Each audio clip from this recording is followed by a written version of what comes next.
नहीं नहीं अरे आप बोलें এখন আমার সুরে জানাবো জাস্ট আপনারা আমার ভারত বাংলাদেশ সম্পর্কের একটা তলানিতে এসে সকল কিছুকে ঠেকিয়েছে। তো কিছুই না, এর চাইতে আরো বড় শক্তিও যদি আসে বাংলাদেশকে কোনোদিন পদানত করতে পারবে। দর্শক শ্রোতা, এবার ভারতের কোনো ট্রাক ঢুকতে দিচ্ছে না বাংলাদেশে। এবার কঠিন প্রতিবাদ করছে সেনাবাহিনী এবং সারা বিশ্ব কাঁপাচ্ছে ডক্টর ইউনূস।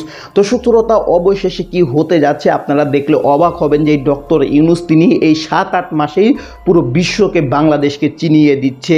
দর্শক, আজকে ভিডিওটি কিন্তু খুবই ইম্পর্টেন্ট ভিডিও। আপনারা জানেন যে সবসময় ভারত বাংলাদেশের উপর খেয়ে আসছে, কিন্তু এবার ভারতকে কঠিন দাঁত ভাঙা জবাব দিলেন সেনাবাহিনী। তো কথা না বলে চলুন আমরা ভিডিও মূল আলোচনা চলে যাই।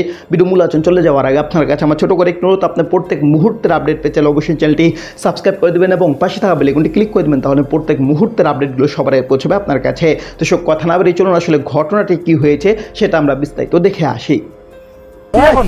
এখন আমার সুরে জানানো হবে। नहीं नहीं अरे आप बोल रहे हैं এখন আমার সুরে জানাবো জাস্ট আপনারা আমাদের কোনো আদা এখন বন্ধ করান, মেশিনটা বন্ধ করান। লালমনিরহাট দহগ্রাম সীমান্তে বিজিবির বাধায় নোম্যান্স ল্যান্ডে মাটি কাটা থেকে পিছু হটেছে বিএসএফ। সীমান্তের বাংলাদেশ থেকে তোলা ছবিতে দেখা গেছে এই তথ্য। বিজিবি ছবির সত্যতা নিশ্চিত করে জানায়, শনিবার দহগ্রাম সীমান্তের মেন পিলার 7-এর নিকট আন্তর্জাতিক সীমানা আইন লঙ্ঘন করে নোম্যান্স ল্যান্ডে ভারতীয় বিএসএফ সদস্যরা মাটি কাটা শুরু করে। এই সময় গ্রামবাসী তাদের বাধা দেয়। পরে খবর পেয়ে দহগ্রামে কর্মরত বিজিবি এসে বিএসএফকে মাটি কাটায় বাধা দেয়। বিজিবি ও গ্রামবাসীর সম্মিলিত প্রতিবাদে বিএসএফ সদস্যরা পিছু হটে। এই ঘটনায় সীমান্তে সতর্ক রয়েছে বিজিবি বলে জানিয়েছে দহগ্রাম ক্যাম্প কমান্ডার। ঠিক আছে না, ভিডিও করে রাখছি এখন আমার সুরে জানানো হবে।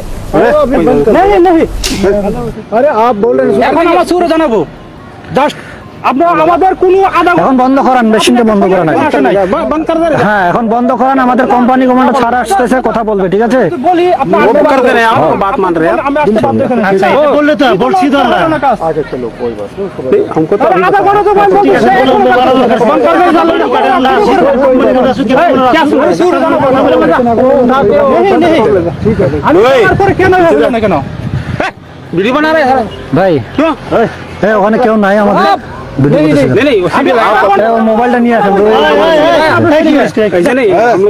ठीक है, अभी मशीन आप करिए। ठीक है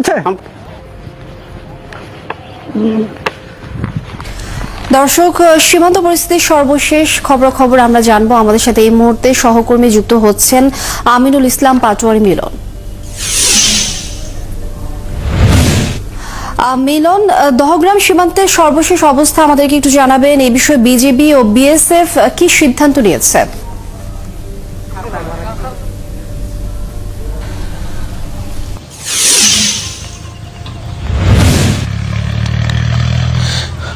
লিনিমা যে লালমনিরহাটের দহগ্রাম সীমান্ত, এই দহগ্রাম সীমান্ত হচ্ছে চতুর্দিকে তারকাটা বেড়া, মাঝখানে বাংলাদেশের একটি ভূখণ্ড।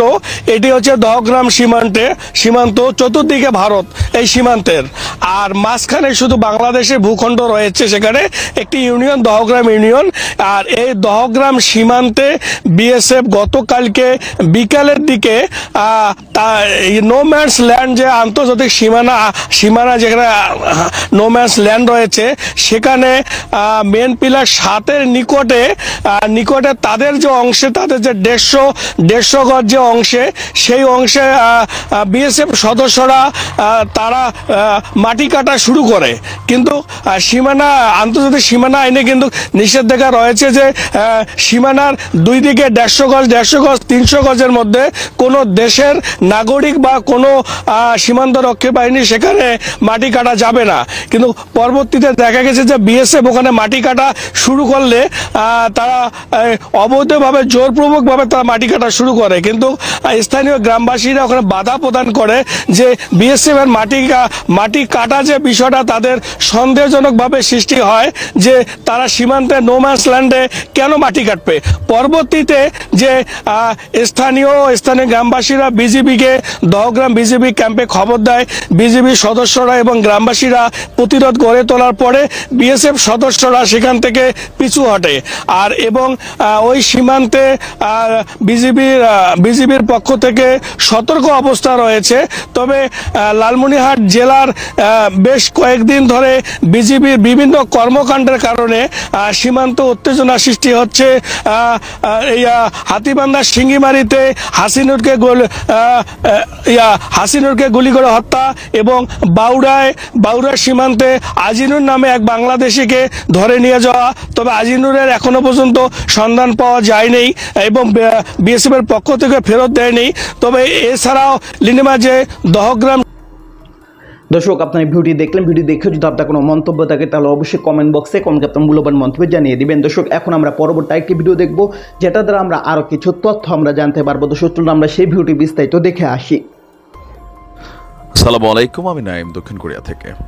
ভারত বাংলাদেশ সম্পর্কের একটা তলানিতে এসে সকল কিছুকে ঠেকিয়েছে, আর এর জন্য আমাদের দুই দেশের যেই রাজনৈতিক গোষ্ঠীগুলো আছেন তাদের অধিকাংশই কিন্তু দায়ী। আর সেই ক্ষেত্রে ভারতের দায়টা হচ্ছে 95%, আর 5% আমাদের দেশেও একটা গোষ্ঠী আছেন যারা ভারতের বিরুদ্ধে রাজনীতিটাই করেন, পাকিস্তানপন্থী হইয়া ভারতের বিরুদ্ধে। এটা অস্বীকার করার কোনো সুযোগ নেই। কিন্তু এই যে 95% ভারতীয় এই মুহূর্তে বা পলিটিশিয়ানরা যারা আছেন বাংলাদেশ ইস্যুতে একের পর এক মিথ্যা প্রপাগান্ডা প্রচারণা চালাচ্ছেন, এগুলো নিয়ে সীমান্তে দেখা দিয়েছে উত্তেজনা। আর যেহেতু সীমান্ত উত্তেজনা আছে, ভারতের গণমাধ্যমগুলো বাংলাদেশ থেকে কখনো 3 লক্ষ হাতে টানা রিক্সা, কখনো বাংলাদেশের নাগরিকরা সীমান্তে চলে যাচ্ছে, কখনো বাংলাদেশ সীমান্তে ড্রোন মোতায়েন করছে, নানান ধরনের বক্তব্য দেওয়ার পর আমরা দেখছি ভারতের মিডিয়া বলছে যে সীমান্তে তাদের 35,000 সেনা সদস্য তারা মোতায়েন করেছে। এখন সেটার সত্যতা আমাদের দেশের গণমাধ্যম থেকে আসে নাই। তবে আমাদের বিজিবি অতীতের যে কোনো সময়ের তুলনায় খুবই স্ট্রংলি এখন ফাংশন করেছে, আমি ধন্যবাদ জানাই। ভারত এবং বাংলাদেশের মধ্যে একটা জিনিস পার্থক্য আছে, কি জানেন? বিএসএফ এর হাতে প্রতিনিয়ত বাংলাদেশিরা যেভাবে জীবন দিচ্ছে, কিন্তু আমাদের বিজিবির হাতে জীবন দেওয়ার বদলে তারা গ্রেপ্তার হচ্ছে। গেল 5ই আগস্টের পর থেকে যখন ভারতের সাথে সম্পর্কের টানাপোড়েন, তখন সরকারের পক্ষ থেকে বিজিবিকে স্পেশাল কিছু নির্দেশনা দেওয়া হয়েছে, আর সেই নির্দেশনাগুলোকে সুন্দরভাবে বাস্তবায়ন করছে বিজিবি। ভারতের একটা মানুষ, তারও জীবন আছে, গরিব মানুষ। আমাদের দেশের একটা গরিব মানুষ, সেও মানুষ, তারও জীবন আছে। পেট চালাইতে গিয়া হয়তো এই পার থেকে একটা গরু ওই পারে নেয়, ওই পার থেকে একটা গরু এই পারে আনে। আর এই ইস্যুগুলোকে কেন্দ্র করে সীমান্তে যে হত্যা হচ্ছে সেটা কিন্তু ভারত বন্ধ করছে না। প্রতিনিয়ত কিন্তু এই ঘটনাগুলো ঘটছে, আর যার কারণে বাংলাদেশের মধ্যে একটা বিশাল জনগোষ্ঠী ভারতের এই সকল অ্যাক্টিভিটিজের জন্য আমরা কিন্তু ভারতের বিরুদ্ধেই নিজেদের মন মানসিকতা তৈরি হয়ে যাচ্ছে নিজের অজান্তেই। এখন আমাদের যিনি স্বরাষ্ট্র উপদেষ্টা আছেন লেফটেন্যান্ট জেনারেল অবসরপ্রাপ্ত মোহাম্মদ জাহাঙ্গীর আলম চৌধুরী, চলমান উত্তেজনাকে কেন্দ্র করে তিনি বলছেন যে সীমান্তে পরিস্থিতি অনুযায়ী ব্যবস্থা নিতে বিজিবিকে নির্দেশনা দেওয়া হয়েছে।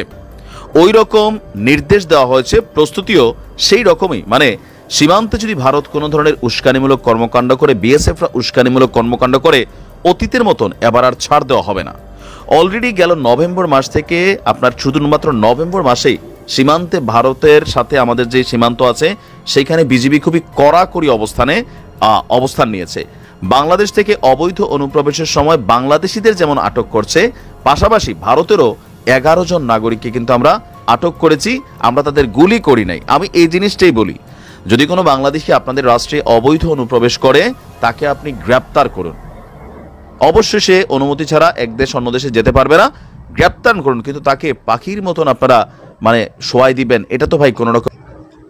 তো দর্শক, আপনার সম্পূর্ণ ভিডিও দেখলেন। সম্পূর্ণ ভিডিও দেখে যদি আপনার কোনো মন্তব্য থাকে তাহলে অবশ্যই কমেন্ট বক্সে আপনার মূল্যবান মন্তব্য জানিয়ে দেবেন। দর্শক, কথা বলতে বলতে আমরা ভিডিও শেষ পর চলে এসেছি। ভিডিও শেষ করে আপনার কাছে আবার অনুরোধ করছি, আপনি প্রত্যেক মুহূর্তের আপডেট পেতে হলে অবশ্যই চ্যানেলটি সাবস্ক্রাইব করে দেবেন এবং পাশে থাকা বেল আইকনটি ক্লিক করে দেবেন, তাহলে প্রত্যেক মুহূর্তের আপডেটগুলো সবার আগে পৌঁছবে আপনার কাছে। তো সব বিশেষ করে ভালো থাকবেন, সুস্থ থাকবেন। আল্লাহ হাফেজ।